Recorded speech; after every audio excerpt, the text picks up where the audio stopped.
ଛବିଶରେ ୱାଇତନ୍ତ୍ର ପାଇଁ ଜିନିଷ ମାନେ ସବୁ ଆରମ୍ଭ ହୋଇଥିଲା, ନୂଆ ଦିଗରେ ଭାବିବା ଷ୍ଟାର୍ଟ କରିଥିଲ ବା କିଛି ଇନଭେଷ୍ଟ କରିଥିଲ ଯେଉଁଥିରୁ ତୁମେ ଲାଭ କରିବାକୁ ଚେଷ୍ଟା କରିଥିଲ ଆଉ ବହୁତ କନଫିଡେନ୍ସ ବି ଆସିଥିଲା ଜିନିଷ ସବୁ ପରିସ୍ଥିତିକୁ ନେଇକି।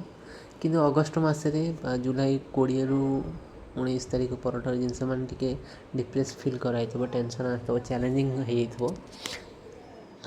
ଏଇଠି ଜିନିଷମାନଙ୍କୁ ଟିକେ ଆନାଲିସିସ୍ କରିବାର ଅଛି କି କେଉଁଠି ମିଷ୍ଟେକ୍ ରହୁଛି, ନୂଆ ଢଙ୍ଗରେ ନୂଆ ଜିନିଷକୁ ଭାବିବାକୁ ପଡ଼ିବ।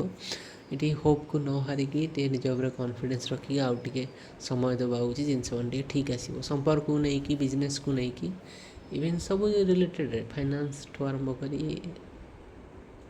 ଲାଇଫ୍ରେ ଥିବା ଷ୍ଟ୍ରଗଲିଂ କିନ୍ତୁ ଏ ଜିନିଷ ମାନେ ଟିକେ କ୍ରିଟିକାଲ୍ ହେଇପାରେ।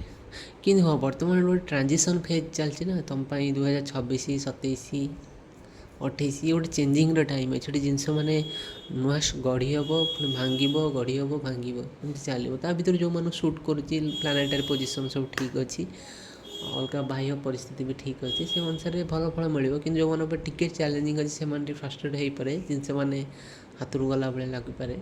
କିନ୍ତୁ ହଁ, ଏଇ ଟାଇମ୍ରେ ନିଜ ଉପରେ କନଫିଡେନ୍ସ ରଖିଲେ ଭଲ ହେବ।